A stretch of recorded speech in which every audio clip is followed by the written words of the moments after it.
అందరికీ నమస్కారం. తెలుగు నుడి శ్రవణ ప్రసరణకి స్వాగతం. ఈరోజు నాకు నేనే ఒక సవాలు వేసుకోబోతున్నానండి. అదేంటి అని అనుకుంటున్నారా? భావబంధురమైన రసప్రధానమైన అలంకారాలు, సమాసాలు, సంధులు వంటి భాషా వ్యాకరణ విషయాలకు కానాచి అయిన ప్రబంధ కావ్యాన్ని మనం పరిచయం చేసుకోబోతున్నాం. ఈ ప్రయత్నంలో ఎంచుకున్న కావ్యము విజయ విలాసము. ఇది రచించిన వారు చేమకూర వెంకటకవి. ఈయన రఘునాథ నాయకులు అని తంజావూరును పరిపాలించిన మహారాజు వారి ఆస్థానములో వెలసిన గొప్ప కవి. రాజులేలే కాలంలో కవులు పురాణాలను, కథలను ప్రబంధ రూపంలో వ్రాసి ఆ రాజులకు అంకితమిచ్చేవాళ్లు. అటువంటి కొన్ని ప్రబంధాలు మనుచరిత్ర, శృంగార శాకుంతలము, పారిజాతాపహరణము, పాండురంగ మాహాత్మ్యము, శ్రీకాళహస్తీశ్వర మాహాత్మ్యము, ఇంకా ఎన్నో. వీటిని కూడా మన తెలుగు నుడిలో ఏదో ఒక రోజు వీలైనన్ని పరిచయం చేసుకుందాం. ఇప్పుడు విజయ విలాసములోని అంశము, దాని వివరాలు క్లుప్తంగా చూద్దాం. విజయ విలాసములో విజయుడు అంటే మహాభారతంలోని పంచపాండవులలో ఒకడైన అర్జునుడు. పంచపాండవులకి భార్య ద్రౌపది అని మనలో చాలామందికి తెలుసు. కానీ ద్రౌపది కాకుండా వాళ్ళకి వేరే వివాహాలు కూడా జరిగాయి. అలా అర్జునుడికి ఉలూచి, చిత్రాంగద, సుభద్ర వారితో వివాహాలు జరగడం, వారిని అర్జునుడు వదిలి వెళ్ళినప్పుడు పొందిన విరహం, వారు కలిసి ఉన్నప్పుడు సాగించిన సరస శృంగార భావ వర్ణనలు ఈ కావ్యంలో చూడవచ్చు. అటువంటి విజయ విలాసములో భారతయాత్ర చేస్తున్న అర్జునుడు పాండ్యదేశం చేరి అక్కడ రాజైన మలయధ్వజుడు కుమార్తె అయిన చిత్రాంగదను చూసి ఆమె అందానికి ముగ్ధుడై తన మంత్రి అయిన విశారదునితో మాట్లాడుతున్నప్పుడు జరిగిన సంభాషణ, చిత్రాంగద సౌందర్య వర్ణన, ఒకానొక రాత్రి అర్జునుడు తలచిన ఆలోచనలు ఈ వర్ణనల్లో కనిపిస్తాయి. ఇప్పుడు ఆ వర్ణనల్లో ఉన్న సుందర తెలుగుని కూడా ఆస్వాదిద్దాం.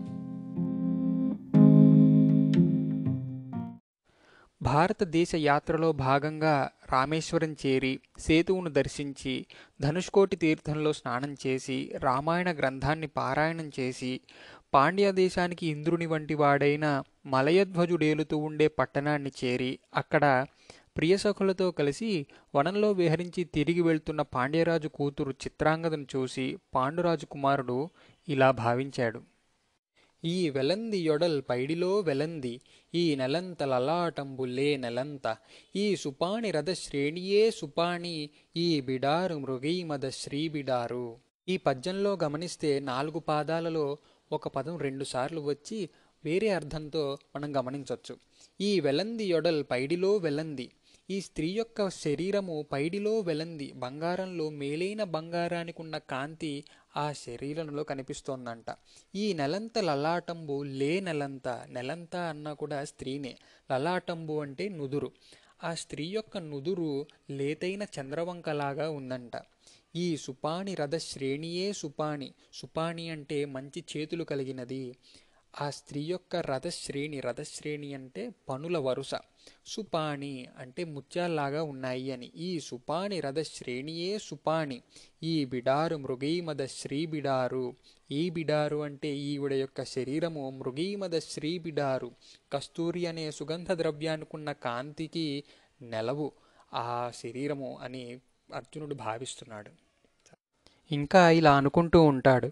వాతెరకు నమృతమే తులము, ఏ తులకింపుల పిసాళి మిసిమికి క్రొమ్మించేతుల, చేతుల కబ్జములేతుల, లేతుల వెలందులీ చెలితులయే.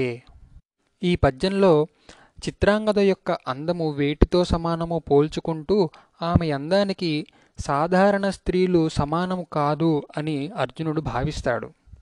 వాతెరకు అమృతమే తులము, వాతెర అంటే పెదవి, ఆ పెదవికి అమృతమే సమానము.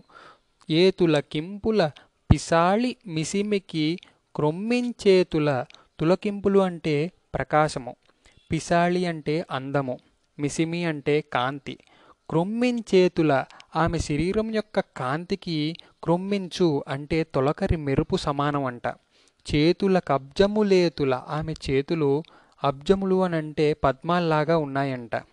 లేతుల వెలందు లీ చెలితులయే, లేతుల వెలందులు అంటే ఈ స్త్రీ యొక్క అందము ఇంకా ఏ సాధారణ స్త్రీకి లేదు, ఎవరు సమానంగా రారు అని అర్జునుడు ఊహిస్తున్నాడు. ఇంకా అర్జునుడు ఇలా అనుకుంటూ ఉంటాడు. చెండ్లా గుబ్బలు జాళువ తళుకుల చెక్కిళ్ళడాల్ సింగిణి విండ్ల కన్బొమ్మలింద్ర నీల మణుల వేణీరుచుల్ తమ్మిలే దూండ్ల బాహువులింత చక్కందన మెందుంగాన మీ జవ్వనిన్ పెండ్లాడంగలవాడు చేసినది సుమ్మి భాగ్యమోహింపగన్. ఈ పద్యంలో చిత్రాంగద యొక్క అవయవ అందాల్ని పొగుడుతూ ఆ అందాన్ని పొందినవాడే అదృష్టవంతుడు అని అర్జునుడు భావిస్తాడు. చెండ్లా గుబ్బలు జాళువ తళుకుల చెక్కిళ్ళడాల్ ఆమె హృదయస్థానము బంతులా, జాళువా తళుకుల చెక్కిళ్ళడాల్ ఆమె చెక్కిళ్ళు బంగారంలా మెరిసిపోతున్నాయంట. సింగిని విండ్లా కనుబొమ్మలు ఆమె కనుబొమ్మల తీరు విల్లులాగా ఉన్నాయంట. ఇంద్రనీల మణుల వేణీరుచుల్ వేణి అనంటే జుత్తు, ఆ జుత్తు ఇంద్రనీల మణుల్లాగా మెరిసిపోతున్నాయంట. తమ్మిలే దూండ్ల బాహువులు ఆమె చేతులు తమ్మిలే దూండ్లు అంటే కమలముల్లాగా ఉన్నాయంట. ఇంత చక్కందన మెందుంగానము జవ్వనిన్ పెండ్లాడంగలవాడు చేసినది సుమ్మి భాగ్యమోహింపగన్. ఇంత చక్కనైన అందాన్ని ఎక్కడా చూడలేము గదా, ఈమెను పెళ్లి చేసుకున్నవాడే చాలా అదృష్టవంతుడు అని తన మనసులోని భావాన్ని పైకి చెప్పుకుంటాడు. చిత్రాంగద అందం గురించి చెప్పిన తరువాత విశారదుడు ఇలా అంటాడు. అని కన్గొంటే విశారదాయనిన ఆహా ఏ మనవచ్చునో జననాథాగ్రిని ఈ వినూతన తను సౌందర్యమీక్షించినన్ తన్నుంతా మెచ్చు విధాత చిత్తమున నీ తన్వంగితో బోల్పగా నెనలేదెచ్చట చూడుమా తుహిన భూభృత్సేతు మధ్యంబునన్. ఓ విశారద చూశావా అని అర్జునుడు అంటే అప్పుడు విశారదుడు ఆహా ఏం చెప్పగలం మహారాజా, ఈ వినూతన తను సౌందర్యమీక్షించిన ఇంత నూతనమైన సౌందర్యాన్ని చూసిన తరువాత తన్ను తా మెచ్చు విధాత, విధాత అంటే బ్రహ్మదేవుడు తనను తాను మెచ్చుకుంటాడంట. ఇంత అందమైన స్త్రీని నేను ఎలా చేశానో కదా, లేదు ఎచ్చట చూడుమా తుహిన భూభృత్సేతు మధ్యంబునన్. ఇంత అందము తుహిన భూభృత్సేతు మధ్యంబునన్, తుహినము అంటే మంచు, ఆ మంచు కొండల నుంచి సేతు మధ్యంబునన్ ఆ సేతు హిమాచలముద మధ్యలో ఎక్కడా లేదు కదా అని విశారదుడు అంటాడు. అర్జునుడి మనస్థితిని గమనించిన విశారదుడు 2 పువ్వులను తీసుకొని వచ్చి ఇవ్వగా అర్జునుడు ఇలా అంటాడు. నెల ఉదయించునప్పుడల నీరజముల్ కుముదంబులౌను రేల్ కలువలదాయ రాకకు పగల్ కుముదంబులు నీరజంబులౌ తలపగ నింత వింత గలదాయని కందువ మాటలాడుచున్ భడిర కిరీటి మీరెతన ప్రౌఢి విశారదుడెన్నుచుండగన్. ఈ పద్యంలో నీరజములు కుముదంబులు అని గమనించవచ్చు. నీరజములు అంటే తామర పువ్వులు, కుముదంబులు అంటే కలువ పువ్వులు. అలాగే నీరజములు అనంటే రజము లేనిది కూడా నీరజము, రజము అనంటే పుప్పొడి. కుముదంబు అంటే ముదంబు అంటే సంతోషం, కుముదంబు అంటే సంతోషం లేనిది అని. అలాగా నెల ఉదయించున్నప్పుడల నీరజముల్ కుముదంబులౌను రేల్ కలువల దాయ రాకకు పగల్ కుముదంబులు నీరజంబులౌను. చంద్రుడు ఉదయించగానే నీరజములు ఏవైతే ఉన్నాయో అవి కుముదంబులవుతున్నాయి. అలాగే కలువలదాయ రాకకు అంటే సూర్యుడు వచ్చేసరికి కుముదంబులు నీరజంబులు అవుతున్నాయి. కుముదంబులు అనంటే ఇక్కడ తామర పువ్వులు, అవి కలువ పూలు అయిపోతున్నాయి అన్నటువంటి వింత మాటలు అర్జునుడు మాట్లాడుతూ ఉంటే బళిర కిరీటి మీరెతన ప్రౌఢి విశారదుడెన్నుచుండగన్. ఇంత వింతైన మాటలకు కందువ మాటలాడుచునంటే చమత్కారంతో కూడిన మాటలకు విశారదుడు బళిర కిరీటి అని అంటున్నాడంట. ఇంకా అర్జునుడు ఇలా అంటాడు. ఒక మెట్టు తరణిడిగ్గిన నొక మెట్టు శశాంకుడెక్కు నుర్వీస్థలిలో ఒక రాజు సన్నగిల్లిన నొకరాజంతంతకున్ మహోన్నతి గనడే. ఒక మెట్టు తరణి డిగ్గిన, తరణి అంటే సూర్యుడు, ఒక మెట్టు సూర్యుడు దిగంగానే ఒక మెట్టు శశాంకుడెక్కు, శశాంకుడు అంటే చంద్రుడు, చంద్రుడు పైకి వస్తాడంట. ఉర్వీస్థలిలో ఒక రాజు సన్నగిల్లిన ఒక రాజు అంతంతకున్ మహోన్నతి గనడే.